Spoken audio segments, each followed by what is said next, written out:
Hey everyone, welcome to another episode of the 808 podcast where I interview CEOs, business owners, and whoever else I feel like. It is 4 questions in 8 minutes and 8 seconds because 808 looks like Bob. And here we go. Question number 1, in a few sentences. Tell me who you are and what do you do? My name is Emma Powell. I live in Salt Lake City. We've been here about 3 years. When we moved here, I lost my business because it was on location in Austin, Texas, and had to kind of redesign my life. My husband had been laid off from his tech company, and I spent a couple months just a little bit lost trying to figure out what I was going to do. And we had some cash from a house that we had remodeled in Texas. And so we decided to become real estate investors, landlords. And so I immediately jumped into all the local real estate networks and quickly identified that I wanted to be involved in commercial real estate and started learning about how to do that. So along the way, I picked up a couple of smaller rentals just for the experience and to make some cash. So I had more money to invest in commercial real estate. But that's been what I've been doing the last 3 years, and the last year or so has really been a massive jump from residential into commercial. Love it. And question number 2, what advice do you want to share? Go. People often ask me how they can either skip residential and get involved in commercial real estate, or if they're already in residential, how they make that transition. And so I always kind of separate them into some buckets and ask them a couple of questions to self-identify. How much experience do you have and how much cash do you have to invest? So it can go all the way from I have no experience and I have no cash, all the way up to I have a lot of cash and a lot of experience. And so how to kind of repurpose that experience over into multifamily and commercial. And so it's the two in the middle that tend to get people a little confused because they might have some money with no experience. And so to get started in that, you might want to look into getting started as either a limited partner in somebody else's deal. That's where you put money in just like you're buying a stock in the company, very similar to that.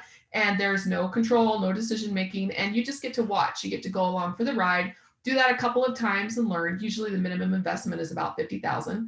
If you have less than that, you might get started on a smaller deal as an earnest money partner, or look for a group of limited partners who have a minimum of say 25,000, somewhere in that range. But you can start doing earnest money in the $25,000 to $50,000 range. If you have more than $50,000 you want to invest, you have to decide how many deals do I want to diversify this across, how many asset classes, how many operators, how many deals, and kind of just divide what you have up into some buckets. So if you want to buy into a general partnership, we usually recommend about $500,000 to buy into that. Don't put all your money in one bucket unless you're a massive risk taker or you can handle that emotionally. And then I would say earnest money, like I said, between 50 and maybe 150. Get with the operators early on before they find a deal so that you can get your non-disclosures signed. And when they do get a deal, they can send it to you immediately and you can commit to being the earnest money partner. You can either leave it in the deal long-term or you can have it refunded to you at closing. So there's a little bit more risk going that way. So it really just depends on what you're more comfortable with. If you have a lot of experience and no money, then maybe you're a house flipper and you always are putting your money into other deals and you just never have any cash. I would focus on finding deals and being able to raise money for those deals. And so learning how to underwrite the deal, learning how to vet out the team members, and getting really good at actually going and sponsoring a deal and putting the team together. So that's the route that I took. I invested all my cash with other investors. And then when I ran out of money, I decided to become an active investor and sponsor deals myself. Well, let me ask you this. When it comes to looking for an investor, someone to go through there, are there any things that if an investor says this, you're like, that is a massive red flag, run away? I don't like to work with nervous investors. I like them to be decisive and excited about the deal. Now, we should always be nervous. It's a lot of money and we don't know what's going to happen. It could overperform. It could underperform. You're going to have to sign some documents that say, here are all the ways you could lose every dime you put into this.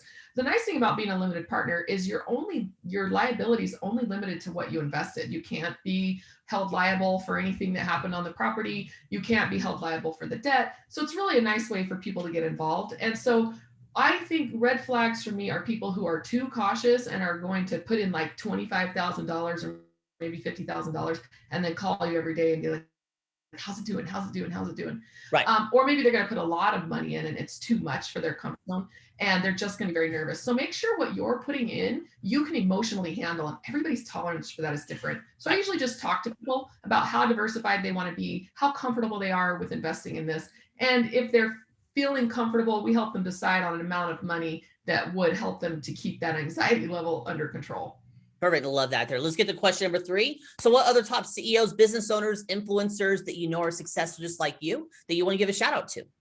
Um, I have a lot of people in my social media networks who are really killing it in commercial real estate or multifamily specifically. And so I try to network with those people and partner up with them. And so the people that I'm partnering with right now, I got to say, John Stober, he's my partner on my Little Rock deals, financial manager, does a lot of the day-to-day management, and he is an underwriting genius, has literally written the book and has a spreadsheet that he has to go along with it.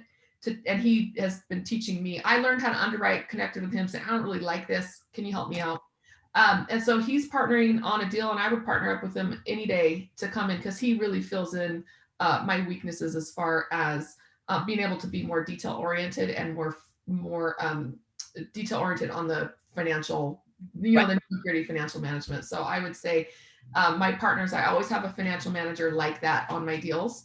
And so they are my favorites because they really fill in my blanks. Awesome. Awesome. Let's get to question number. Oh, actually, no, that's question number 4, the final fun question. Emma, tell me about your first sale. The first thing I ever sold was a piece of artwork for a button for Cisco Foods. They were doing some sort of an event and they wanted child's artwork. I was 10 years old, where they put a bunch of different buttons at this event, and he gave me $10 for a sheet of drawings that they could cut out and put in all and make copies and put in all these buttons. And so that was the first thing I ever sold because he had seen some of my digital artwork. That the digital artwork I learned how to do when we got our first computer, drawing floor plans and recreating things. So see, he saw that and asked if I would do this project for him. So at 10 years old, I made $10 selling my first art project.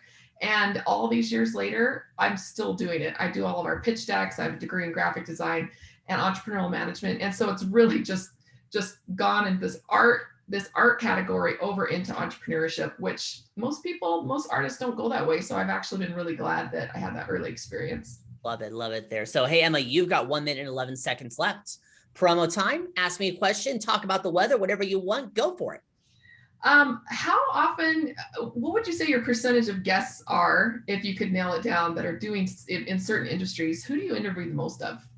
I'd probably say people in the B2B space would be the most. Okay. And I'm trying to explain, I'm expanding to a little more in the B2C, like the local providers and everything from that point, but that's where it has been for the most. Okay. Who's the most, what are the most interesting conversations that you have? I think my most interesting conversations are really they happen afterwards, but I'll always remember that I had a gentleman who told me to treat your business like a cup of coffee. Coffee requires 4 things: water, heat, beans, and a cup. Yeah. Now you have coffee, now focus on the cream and sugar. Because to me, especially now in this space, everyone makes things super, super complicated. Okay. Now, no, that I really like that. Get your foundations under control, which is, I guess it kind of goes back to the financial management we're talking about. That's foundational and not a strength of mine. And so I usually like to get that foundation under control with the team that I put together. Other important team members for me are the people who screen the deals and bring them to me. Because actually, that is time. The button, we just got a beep there. You pulled it off. 4 questions in 8 minutes and 8 seconds. Why is it 8 minutes and 8 seconds, Emma? I heard it's because it looks like the name Bob. Exactly. You did it there. Hey, your website, say it real quick. www.highrise.group. In the description, it's magic. Emma, thank you so much for being on. Tip of the hat to you.